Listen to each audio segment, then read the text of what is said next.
Hello and welcome to 315 Voices. I'm your host, Greg Scott. 1 Peter 3:15 reminds us to always be prepared to give an account when we're asked for the reason for the hope that's within us. And today's guest is Chuck Box.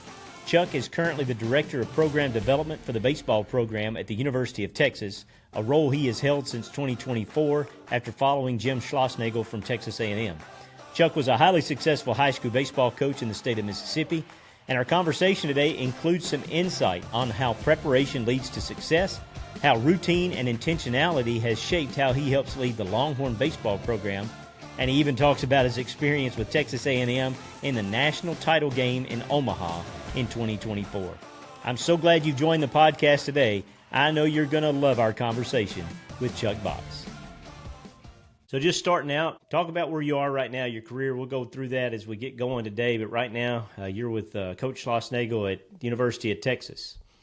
Yeah, Greg, first of all, thanks for having me, man. And kudos to you for doing this. Sounds like a great idea, and I think it's something that a lot of people are going to look forward to listening to. So thank you so much for having me. I'm honored to be on here. 5 years ago, or 4.5 years ago, I guess, I was coaching high school baseball in Mississippi at Hartfield. And coach called me and asked me if I wanted to go to Texas A&M. And I did. Lifelong dream, being able to coach baseball in the Southeastern Conference. And we were at Texas A&M for 3 years. And then we played for a national championship on a Monday night. And by Tuesday afternoon, we went to the University of Texas. And that would be like going from, Vanderbilt to Tennessee, but times 10. And we're starting our second year here at the University of Texas. And very fortunate to be one of the most storied programs in the history of college baseball. So it's a nice place to be. Absolutely. Do you ever look around and go, Coach Garrido used to sit right there? It's really interesting because the office next to mine, I'm in the old part of the facility, and the office next to mine, Coach Garrido's desk is in there. And we feel, I call it the ghost of Augie. We feel it quite a bit. Well, I had to go into the visiting locker room sometimes where he gave the speech. And when you walk in there, you feel his presence. So, yeah, it's something that you're reminded of here really every day. And I had the pleasure of knowing Coach Garrido, so a little more special to me. But you feel the greatness that's Texas baseball. You feel it every day. And it's one of the cool things about working here. Dream job for any true baseball guy would be coaching players at that level. And every weekend is, you're coaching professional baseball players. They're just maybe not there yet, but man, it's a big time atmosphere. I know. When did you kind of like the rest of us grew up playing baseball, no doubt, but yeah. It's a God placed passion in your life. And What about early life and playing baseball? And talk about that a little bit. Yeah, that's a really good question. Now you gave me some good questions to think about. It helped me go back and think about some of these things. But my father was a great athlete. In Columbus, Mississippi, and held several records in track, actually, in the state of Mississippi. I didn't get any of his speed, but my dad was a great athlete. Played for the legendary Bull Sullivan at East Mississippi Community College. A lot of people in your audience will know Last Chance U. My dad played there. So I think at a very early age, I was just kind of born into an athletic family with my father. My dad was a leader, a youth coach. He didn't actually coach for a living, but I think that's what he always wanted to do. But he was in sales. But I think because of that, I think that's what kind of got me going. And then in high school, I was very fortunate to have really good coaches. Sammy Fletcher was my baseball coach. David Nelson was my football coach. Tim Carter was one of my coaches. And these are men that I aspired to be. And, Greg, as I go back and look, too, growing up, I was surrounded by all these amazing men that were part of my dad's life. A lot of them played at Mississippi State or East Mississippi, and athletics was such a central part of that. But I think you take all that, all those great influences I had, like so many of us, and then it was at the rise of Southeastern Conference baseball, right when it was really starting to get good. And we were growing up 20 miles from Mississippi State and Coach Polk. And so I just think that convergence of all those different things really led me to fall in love with baseball and really know that probably deep down inside, that's what I wanted to do. I wanted to be a coach. And I'm biased, and you are too, but a coach is not just one of those things that go, what could I do? That would be a good idea. There's really a calling to being a coach and to being a part of young men's lives. And you don't realize it when you're young and you're just breaking into coaching as much as over the years, and the longer you stay in it, you see that, don't you? Yeah, I really do. And I don't know, for me, people ask you, was there a moment when you knew it was your calling? And for me, I'm not really sure that I know there was a specific moment where I felt called to coach. I've always been kind of a leader, even when I was a little kid. So I think maybe I've been called to lead a little bit, but I can't think of one specific moment. But when I was a junior at Freed-Hardeman, I had gotten hurt my sophomore year, hurt my shoulder, and I wasn't a very good hitter anyway. I kind of saw the writing on the wall, and I knew I wanted to coach. And I had an opportunity to be a student assistant coach. It was one of the greatest things that ever happened to me, and it kind of led me into the path of being a coach. But, I was thinking about this question when you asked it. I don't know if I really understood the calling that it could be really until I got to Hartfield. And that was not very long ago. That was only about, I guess, 10 years ago. Wow, it doesn't seem like it's been that long. But, yeah, about 9 or 10 years ago when I went to Hartfield. And, that place changed me. A lot of people said, hey, man, Hartfield needed you. But I'll tell you this, I needed Hartfield Academy a lot more than it needed me. And I think it was there that I really realized that and truly understood the impact and influence, and maybe this is what I was called to do. So I'm not saying I didn't recognize that earlier in my career, but I really think it really hit me really about 10 years ago when I was at Hartfield and I was around so many spiritual giants, people that I could, okay, that's what it looks like to be a spiritual leader. And I think it really changed me a lot, honestly. And I can kind of parallel your story that, I got out of coaching for a little while and went to school administration. And then when I jumped back in 5-6 years ago, I go, oh, I'm going to be so much better at this. In my head, I knew that. I knew. Yeah.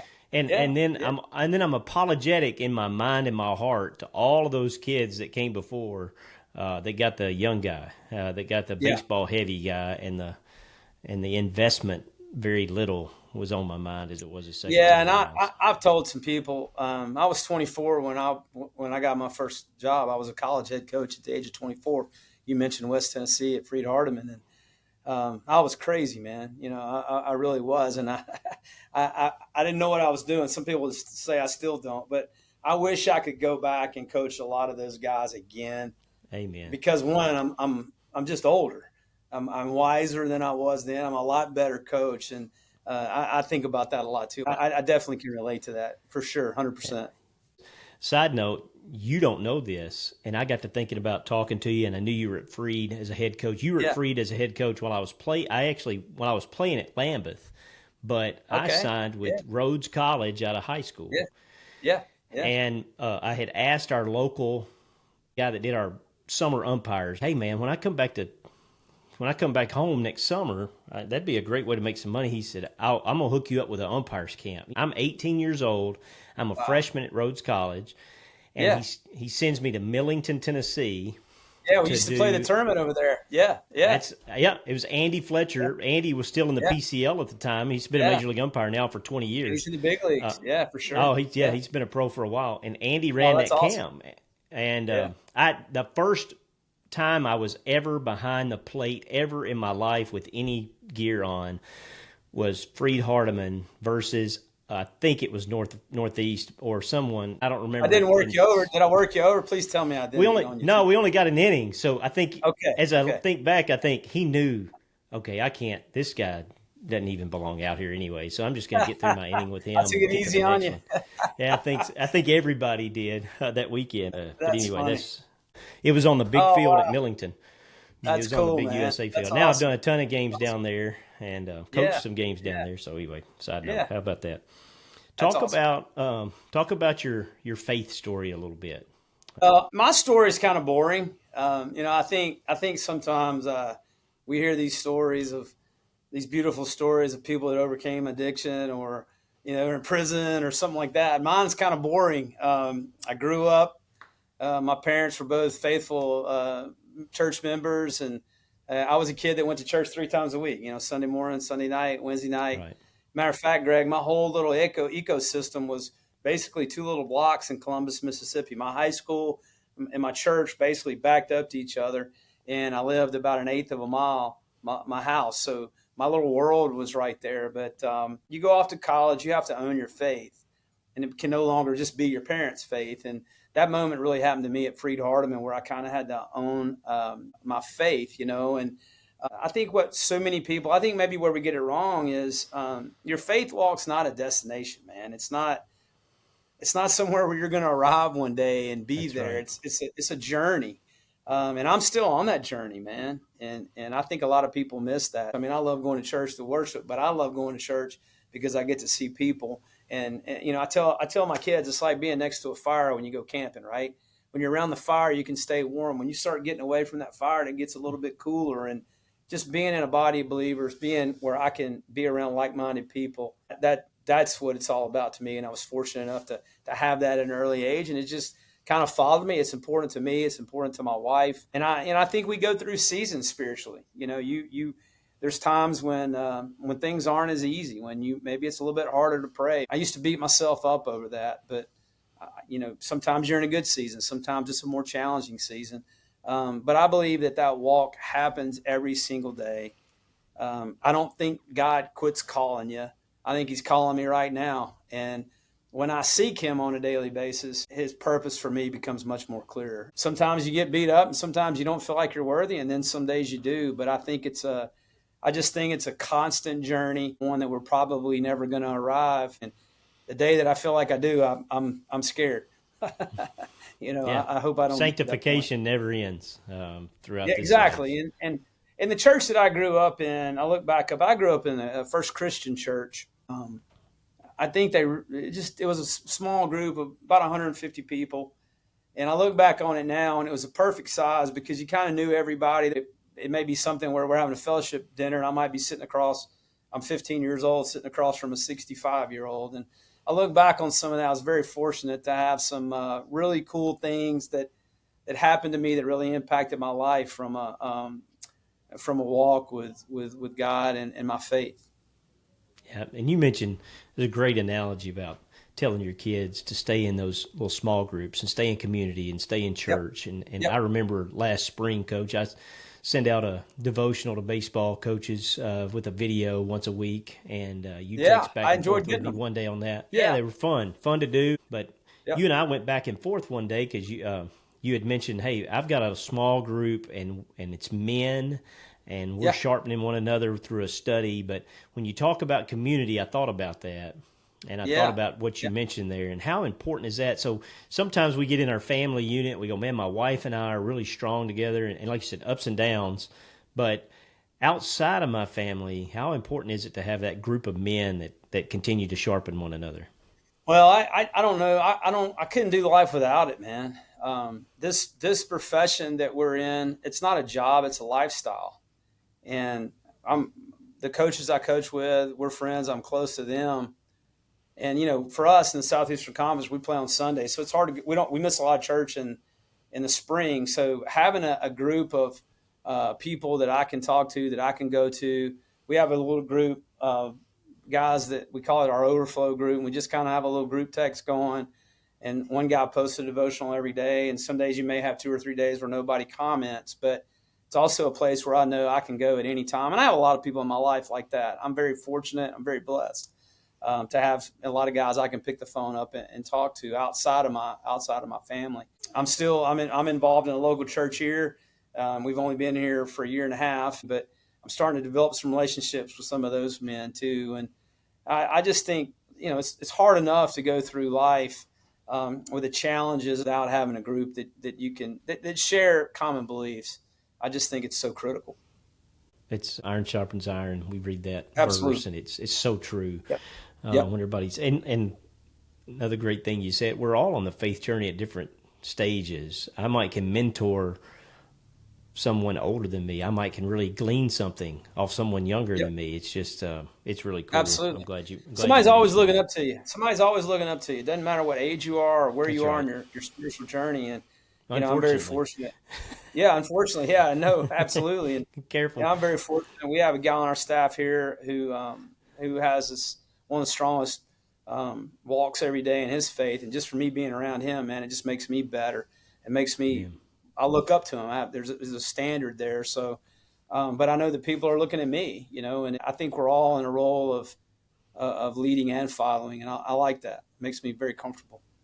Go shift gears a little bit. So when I things that I thought I knew about you, and then when I do my research a little bit to get ready for our conversation, it turns out I'm Yeah. exactly right. You're a Okay. Well, guy that good. has a gift for preparation, man. You're the guy that I don't even want to go on vacation with you. I'm afraid I won't know when to go to the bathroom. That's what I picture with. But I've seen, listen, before even we had this conversation a couple of years ago, you started posting, I think maybe on X or somewhere, some practice plans, and I look Yeah. and I consider myself fairly organized as a practice guy, and I realize, oh no, this is unbelievable. When did that gift develop, or was that always a strength of Well, yours? yeah. First of all, if you went with me on vacation, it's super chill. So Okay, good. I my, was gonna my say, vacation life's gonna look a lot different. I've been asked that question before, and honestly, I've had people make fun of me a little bit about that. It's kind of interesting, and especially people you compete against. And I would always say, hey man, if you're making fun of me for being prepared, you can make fun of me all day long. But it really follows me back to when I was a kid, man. When I was growing up, I was 11 or 12, and I was bigger and faster, and I was probably one of the best athletes on the field. But after about sixth grade, that changed, man. I was not the fastest guy on the field or the biggest guy on the court. So I had to find advantages. I had to find ways that I could beat my opponent, and one of those was through preparation. And I learned that at a very early age. If I could just be a little more prepared than my opponent, then that would give me a little bit of advantage. And then you fast forward to Freed Hardeman. When I first got there, I was 24 years old. I was going up against Woody Hunt at Cumberland. yep, The great Ken Dugan was still at Lipscomb. You had all these. The Trans South Conference was the Southeastern Conference of the NAIA, really good and baseball. really good baseball. And we were bad. We were really, really bad, and we were had a lot of disadvantages. And so preparation was a way for me to get an edge on somebody. I was going to outwork them, and I was going to out prepare them. And then you go look at when we first started coaching. I had two graduate assistants. I didn't have anything at first, and I had two GAs. That was it. So, Greg, we would have to create practice plans where our junior center fielder could run the drills during positional defense. So it was born out of necessity more than anything. And then once I realized that, hey man, this works. And then we started getting better players, and our systems got better, and our preparation even got better. And then I realized, wow, if you get really good players and you have a good system, and there's good organization, then you can have some special things. And we went from a team that finished last in the league in 1994 in the Trans South Conference. We won the league in 97. We were ranked as high as third in the country. And I think one of the things that people mistake with organization and preparation is people think of rigidness and being inflexible, but it's actually the opposite. Yeah, it is. When I spend a lot of time sharpening the saw, and I spend a lot of time preparing, one, it allows me to spend more time coaching and developing players. And the other thing you can do when you're super prepared is I think you can adapt and adjust more quickly. And so that's just been something that has followed me, but it was born out of necessity, 100%. I realized the effect that it could have. And then when you start putting good players with it, that's when you have the special teams. And also, my brain just thinks like that. I'm a systems guy. My brain is organized, and the other thing that I really encourage coaches to do, and I don't understand why they don't do it more, is write stuff down, man. Like put stuff in writing, and develop a system, and develop your philosophies, and what is your identity. I'm amazed when coaches don't do that, quite frankly. But anyway, that's something that's kind of dear to my heart. But I'll promise you, if we went to Hawaii this summer, and we had an itinerary where we needed to Yeah. be, but those days aren't scheduled out, and every day's not like that for me. Okay, I just Yeah, trying to no, no, picture. no, no. I don't like Yeah, scheduled bathroom breaks, so I didn't know if no, that no, would be no, no, part no. of We it. wouldn't do that. I promise, we wouldn't do And that. it remind Yeah. you talk about sharpening the saw. It reminds me of that old Abraham Lincoln quote. And I'm going to mess up the time in it, but if I had an hour to chop down a tree, I'm going to spend 50 minutes sharpening my axe. 100%. Um, And and that I'm a huge believer in that. 100%. Yep. How does that bleed? So let's bridge it a little bit. How does that bleed into you're talking about your faith journey? How do you see the more prepared I am for getting in a worship mindset? How prepared I am for setting aside a time of devotion for myself? All of a sudden, it Yeah. frees me up to really experience that at a high level. Well, that's been a journey for me. There's been some seasons in my life when I was good at it. There's been seasons when quite frankly, I've stunk at it. There's been seasons when I've maybe hid from God a little bit. What I do right now, I have a thing that I do, and I've been pretty faithful to it. I don't miss many days. I hardly ever miss a day, never miss two. But I call it my plus one. So what I do now is I have a little journal. At some point in the morning, usually it's the first thing that I do. Get my workout in. A lot of times I pray. I have a little. I wear a rosary. That I have a little thing that I do when I pray. I don't know if you've ever heard of the 5-finger prayer thing, but I'll wrap it around my thumb, and I'm praying for my family. The pointer finger is leadership and leaders in our life, guys who are in leadership positions. I'll pray for them. The middle finger, ironically, is our country, and sometimes that's hard to pray for because I don't always know what to pray for. But I do have some friends who are in political positions. I'll pray for them. The little finger is for people on the margins, people who are hurting, and then your pinky finger is yourself. And so a lot of times when I walk, that's when I'll pray. I'll pray for people, and I might text you and say, "Hey, man, I lift you up in prayer today." That's been a great time for me while I'm walking, and I have a journal, and I'll write down 3 things I'm grateful for. I've been doing the one word thing every year now for about 4 years. I'll write that down. A couple other things I'll write down. And then I'll read about 8 or 9 different little devotionals. I get Clint Hurl's daily devotional. Yeah. I started getting one called Better Man. A friend of mine named Chuck Morris recommended it to me. I'll have about 7 or 8 different quick little devotionals. And then I have Google alerts for about 25 different people that I like to follow. A lot of them are coaches or leaders. And there's one goal I have every day, one goal, and I call it my plus one. I want to get one thing every day, just one thing. And man, the compound effect of that is remarkable. Let me tell you what I did last year. I sat down with my little book. Matter of fact, this is it right here. I'll show it to you. I got it right here. Here's my little deal. And I sat down with it, and I just compiled all of my plus ones from that year. And it was about 18 pages. It was unbelievable. Oh, wow. And I made a copy of it, had it in a little leather binder, and I sent it to my 3 children and my daughter and son-in-law as a little Christmas present. But again, I'm not saying that to boast or anything. I'm just saying the compound effect of all those little plus ones is amazing. And, if you sit down at the beginning every day and you think about what you're grateful for, you write down 3 things you're grateful for. I write down 3 words. I only want to say something today that's necessary, kind, or true. So I'll write necessary, kind, true. Some days that's hard for me. The second thing I write is never be overheard complaining, which is another thing that I fight with. And then I write be where my feet are. And then my 2 purposes for living every day are to be an encourager and help people become the best version of themselves. So I write that down every single day. And then I go through my little devotional. Man, when you start a day off like that, it just makes things so much better. When you write down the things you're grateful for, Greg, it's really hard to walk out of this room and have a bad attitude with somebody. So that's kind of where I'm at now. I've been doing that now probably for about 2 years. I'll fill up a journal and I'll start another one. I don't like to miss it. I feel like I miss it. I didn't get my plus one today. I want to get my plus one today. Yeah, you're sharpening the axe every day, just in your own life. Every day, and that's every day, and it's intentional.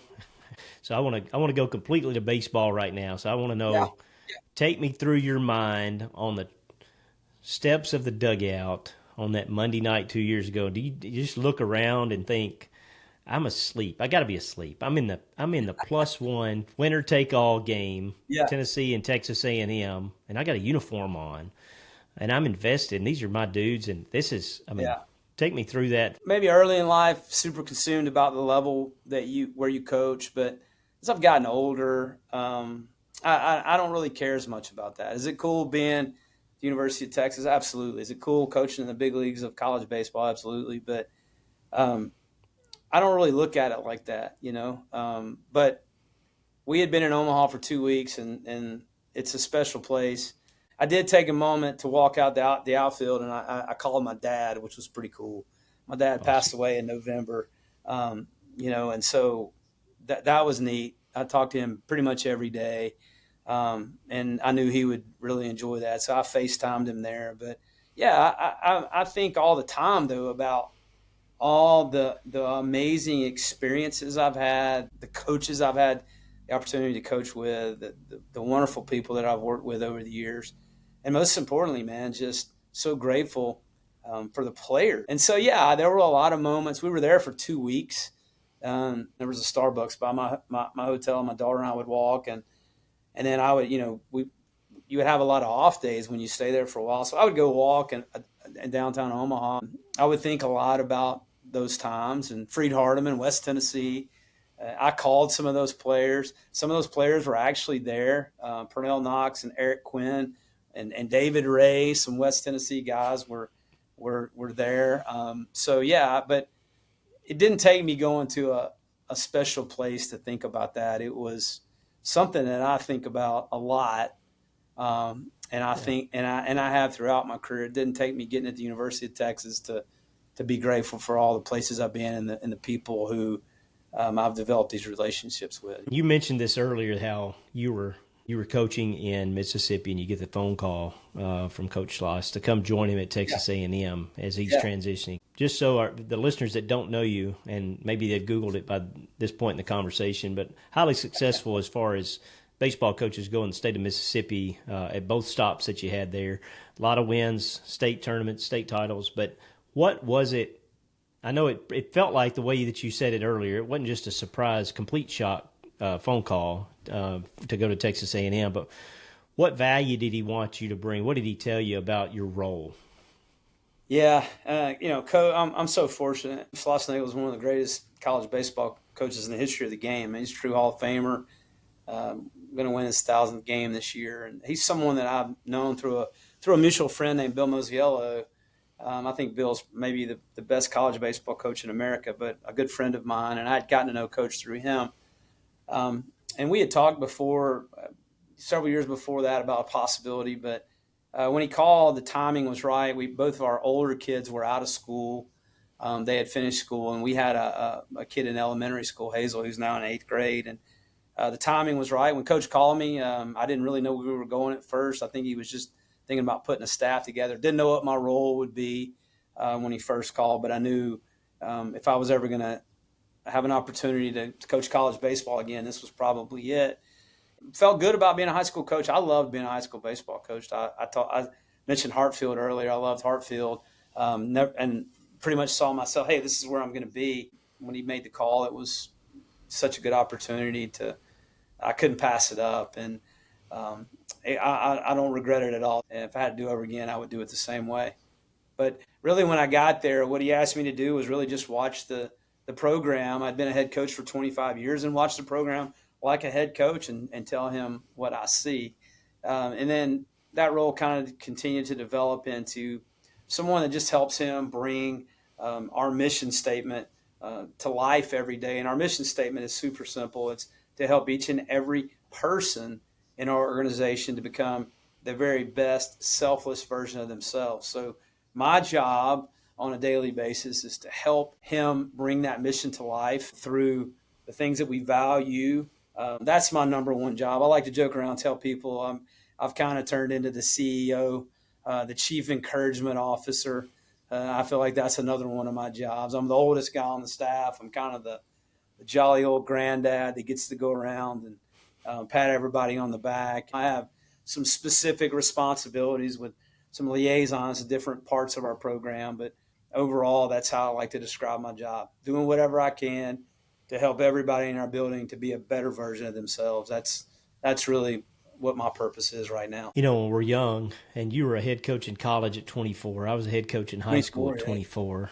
And we think then I'm going to be a baseball guy for life. I'm going to win so many games, and people are going to be so impressed Yeah. with my baseball knowledge. And you think, well, my dream job would be to do that at a high level for a long time. Yeah. I think where you just get to go and set the culture, not just set it, but protect it, and encourage guys and lift them up, and let other people do some dirty work while you Yeah. get to Yeah. smile, Yeah. Yeah. and you do it with a fungo in your hand, and so you're Yeah. winning Yeah. I get to wear from a every uniform. direction. Yeah, for sure. That's right. Yep. Well, talk about. I think you said it. You said our faith is a journey, Mm-hmm. and I'm a believer in that as well. And I think if your faith story talks about something that happened 20 years ago, you should back up and take stock of your faith. And so, what are some cornerstone moments though that stick out? There's three or four that jump out. One, about 28 years ago, one of my best friends, a guy named Steve King, was a Marine, and he was killed in a helicopter crash. And that was my first, and not many. I haven't experienced a lot of deaths, but that was the first real one that really impacted me because he was one of my best friends. The second one happened, I think it was 2014. We had a player at Jackson Prep named Walker Wilbanks, and Walker had just had a great sophomore year and was playing football his junior year. We were playing Oxford, opening game of the year. You know how hot it is in South Mississippi, and he developed a condition called hypotremia, a rare sodium water imbalance, and they had to rush him to the hospital. Thought he was going to get an IV. Turned out to be pretty serious, and we lost a 16-year-old 2 days later on a Monday. That really changed my world, quite frankly.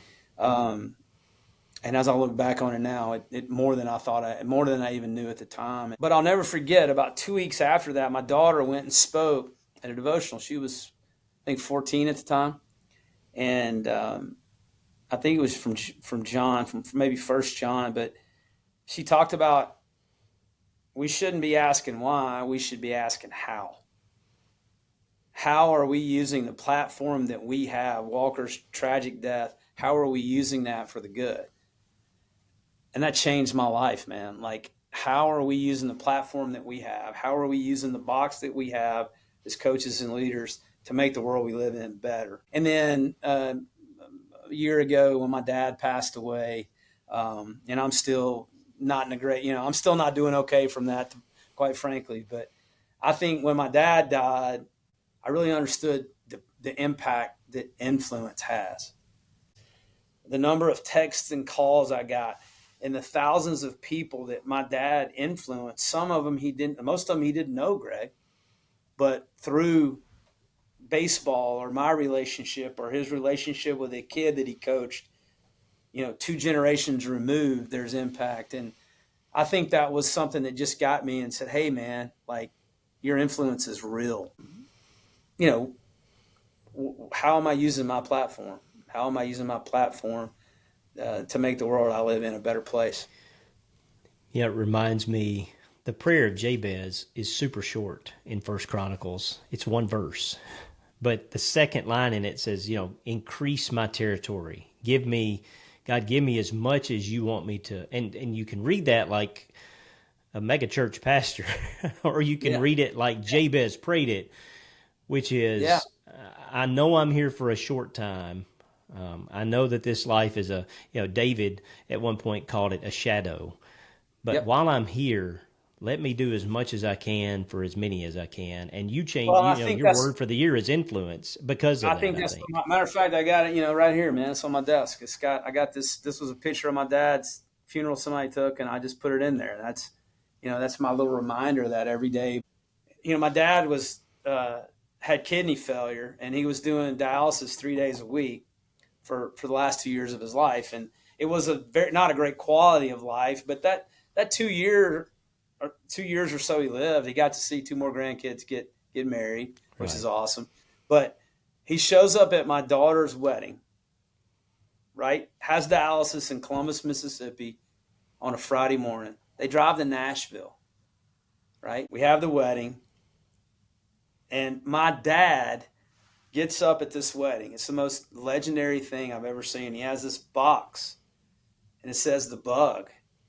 And back in the 50s, there was this little band that would come around to Columbus, Mississippi, and they would open up this box, and they would act like this bug got on them, right? They would throw the bug around, and you would do a dance called The Bug. My dad gets up in this huge reception hall, and Bo Diddley, dun dun dun dun dun dun dun dun dun dun, is playing in the background. My dad told me what he was going to do beforehand. I said, Dad, you're either going to be a fool or a legend. I'm not sure how this is going to go.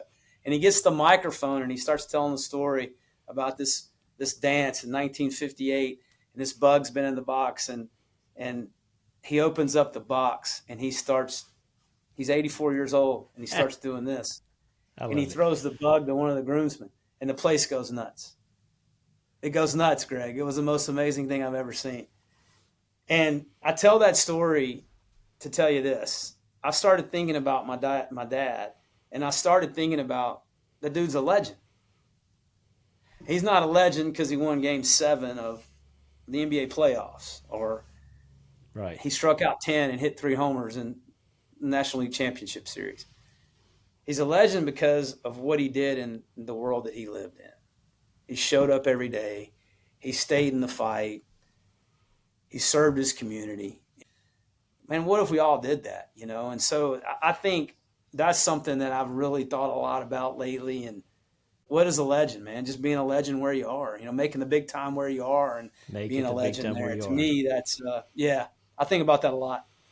What a cool memory. You know, you think about that. You said that was not that long ago, and then you only get another year or two with your dad. I had about another year and a half with him after that. Yeah. But I remember looking at him. He told me what he was going to do. I said, hey, buddy, it's going to go one of two ways. You're going to be a legend, or they're going to think you're an idiot. And I'm telling you, all these young kids, was a bunch of 25-year-olds. Right. They went nuts. I mean, the place goes nuts. And my dad is, and when he does it, he throws it over there to my son-in-law. My son-in-law starts doing it, and it's just, I got it on video. It's insane. It's one of the coolest. Cool memory. It's one of the coolest things ever, man.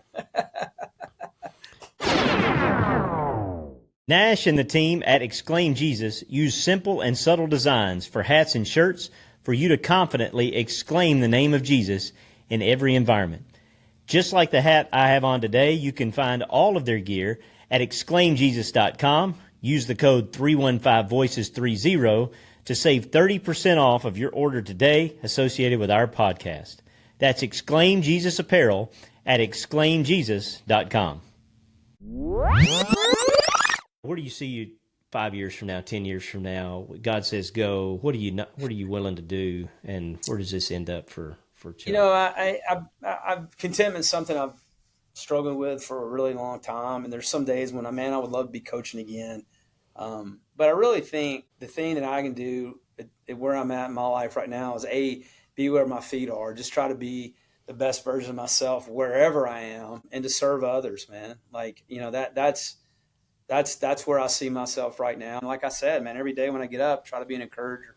So I don't know, man. I hope that I can continue to grow on a daily basis like I am now, and continue to be a positive force in people's lives, man. That's I know that's a cliche answer, but that's 100% honesty from me. Yeah. Like, I want to be measured by how I impact people's lives. I think most men struggle with contentment to make you, not that makes you feel better or worse about it. Yeah. What's my purpose? We really want a purpose. That's, go back to that same prayer. Yeah. Increase my territory, but what I'm really searching for is not an increased territory. It's a purpose, and it's a reason that I'm here every day. All of our guests on 315 Voices go in a 315 challenge. And I know I gave you a little cheat sheet. You got a little heads up. So I love it. You mentioned some influential things, devotional things that are in your life right now. But if I could tell you outside of the Bible, give me 3 books that have really impacted your life. Oh man, there's so many good ones. But the 3 things that really jump out to me. Number 1, there's a book called Good to Great.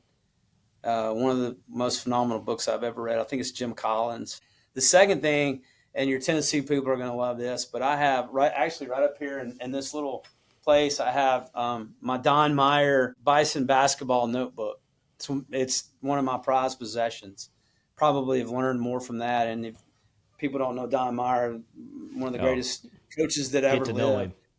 legendary basketball coach at Lipscomb, and he used to have a website. And I actually had the book, and I lent it to someone, and I never got it back. And years ago, when I couldn't find it, I actually called his wife, Carmen, and asked her if she could send me one, and she did, and I have it. And then the third one is a book called Finding the Winning Edge. It was written by Bill Walsh. It's basically Bill Walsh's system book. I bought it a very long time ago. It is literally Bill Walsh's system with the 49ers. Everything from practice schedules to team meetings. Phenomenal book about. And then one of my favorite books, I got a fourth, a little in the South. When you're in South Mississippi, there's a thing called a lanyap. Do you know what that is? The I chef will do. throw It's a gift. a little That's something right. extra, a little something extra. That's right. So I'm gonna give you a little. I'm gonna give you a little lanyap. I'm gonna give you a little something extra, a little etouffee. A book called Precious Present, and I used to buy 3 or 4 copies at a time. And I always read it to the team every year, and I loved giving it away. But a book called The Precious Present. You need to go get it and read it. Fabulous little book. You can read it in about 10 minutes. But it talks about exactly that, the present being precious. Those are my 4. Man, you quoted Don Meyer earlier. Make it the big time where you are. That's Don Meyer. Don Meyer. That Yeah, is and my favorite Don Meyer quote is, leaders pick up trash, ... It keeps the leader humble and the parking lot clean. Love that quote. My favorite Don Meyer it's great quote. stuff. I would like some bonus points from a West Tennessee guy knowing what a lanyap is. By the way, Come on. um, Not many people in West Tennessee know that, man. I like it. I want Let's go. I want a little bit. So Come the on, one let's in the go. 315 challenge, and All you're right. going to have to really think on this because you've got an extensive network. Who is the one most famous person in your phone that if you called or text them within a reasonable amount of time, they're gonna hit you back, Well, or they're gonna pick up? well, for me, that would be really easy. Probably Troy Tulowitzki. I think Tulo's probably, the only reason I don't have a lot of famous people's numbers in my phone, but Tulo's one of on our baseball staff. He's our infield coach and our hitting coach, and I have his number. And obviously one of the best players of his generation. He's actually on the Hall of Fame ballot. One of the greatest shortstops in the history of baseball. I would do anything in the world for any of us, but Tulo probably the most famous person's number I have.